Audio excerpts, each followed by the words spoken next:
Assalamualaikum warahmatullahi wabarakatuh.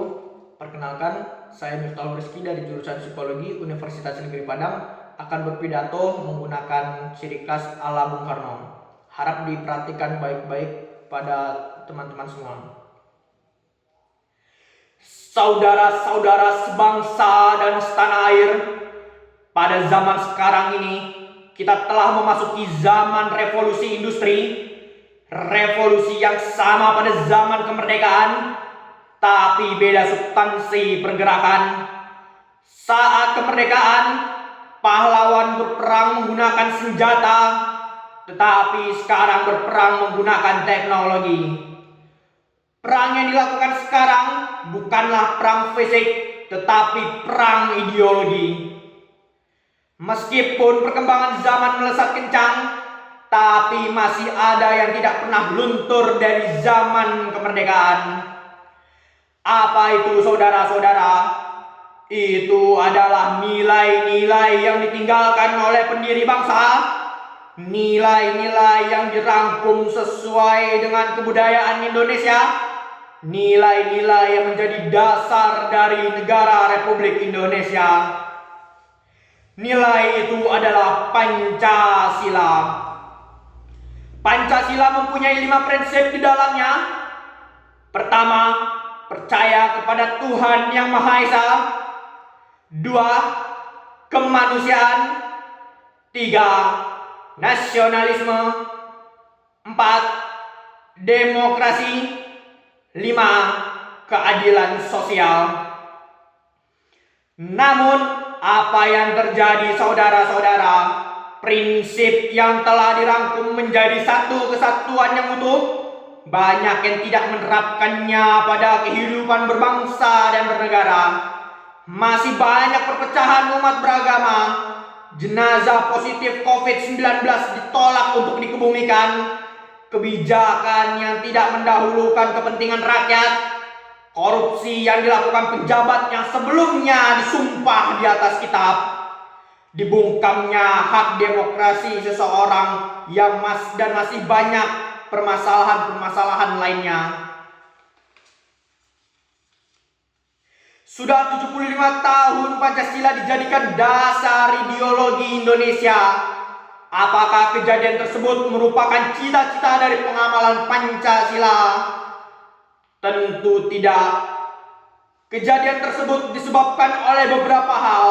Pertama, adanya globalisasi di segala aspek, sehingga mudahnya informasi dikonsumsi oleh masyarakat dan tak sedikit informasi yang didapatkan tak bisa dipertanggungjawabkan. Hal ini mengakibatkan pergeseran nilai-nilai yang mengakibatkan lunturnya nilai Pancasila di dalam masyarakat. 2, timbulnya rasa bahagia akan terjadinya reformasi atas traumatik masyarakat terhadap penyalahgunaan pada masa lalu yang mengatasnamakan Pancasila. Sehingga semangat generasi reformasi yang ingin merubah sistem sebelumnya menyebabkan amnesia nasional terhadap Pancasila. 3, era sebelumnya menjadikan Pancasila sebagai senjata untuk melawan orang-orang yang tidak sepaham dengan pemerintah dan dikelompokkan sebagai anti Pancasila. Sehingga Pancasila dijadikan alat untuk melanggengkan kekuasaan.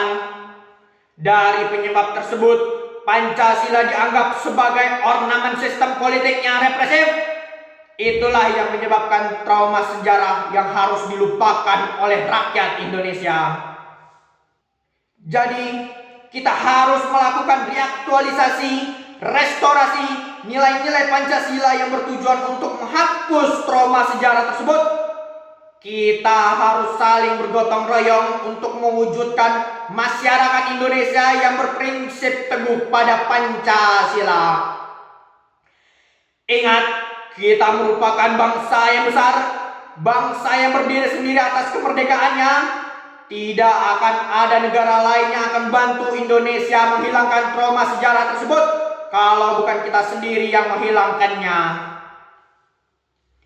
Indonesia bukan hanya Jawa, bukan hanya Sumatera saja, bukan hanya Kalimantan saja, tapi Indonesia terdiri dari Sabang sampai Merauke yang terdapat banyak pulau, suku, budaya, dan bahasa yang beraneka ragam.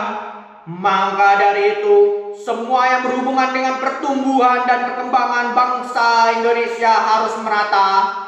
Tidak hanya dari kebijakan pemerintah saja, tapi juga pengetahuan dan wawasan negara Republik Indonesia juga harus luas agar tidak adanya perpecahan antar daerah. Dari Sabang sampai Merauke, kita harus bersatu bahu-membahu untuk meningkatkan persatuan dan kesatuan kita agar trauma sejarah tersebut dapat dihilangkan dari memori jangka panjang rakyat Indonesia. Dan juga kita harus bersatu untuk mempromosikan budaya Indonesia ke kancah internasional agar kita merasa bangga akan budaya Indonesia dan kita akan semakin hikmat dalam berbangsa dan bernegara dengan berprinsip pada Pancasila. Selanjutnya, kita juga mempunyai sistem pemerintah dari tingkat nasional sampai tingkat RT, berasal dari lembaga eksekutif, legislatif, yudikatif. Kita maksimalkan peran pemerintah dalam mengelola negara Indonesia. Kita harus berdiskusi dengan komunitas atau perkumpulan untuk memberikan ide dan gagasan kepada pemerintah agar pemerintah selalu mengelola negara dengan berlandaskan kepada kepentingan rakyat. Luar biasanya saudara-saudara, dalam era globalisasi sekarang, segala hal yang ingin kita lakukan dapat dimaksimalkan dengan teknologi. Sehingga kita harus bijak dalam memanfaatkan teknologi yang ada. Mari kita mulai dari diri sendiri untuk menyadarkan orang lain. Gunakan pekerjaan, hobi, media sosial kita untuk menerapkan prinsip Pancasila. Dan tak lupa, setiap usaha yang kita lakukan semuanya atas kehendak Tuhan Yang Maha Esa. Jadi, jangan pernah lupa kepada Tuhan, karena kekuasaan dan kekuatan ada di tangan rakyat, dan di atas segala-galanya adalah kuasa Tuhan Yang Maha Esa. Jika semua itu dapat kita jalankan, maka kita dapat menghilangkan trauma sejarah yang ada di memori jangka panjang rakyat. Kita akan menerima bonus demografi 2045 yang mempunyai rasa persatuan dan kesatuan dalam bernegara yang berlandaskan kepada Pancasila. Mari kita satukan kekuatan, karena bangsa yang tidak percaya kepada kekuatan dirinya sebagai suatu bangsa tidak dapat berdiri sebagai suatu bangsa yang merdeka. Wassalamualaikum warahmatullahi wabarakatuh.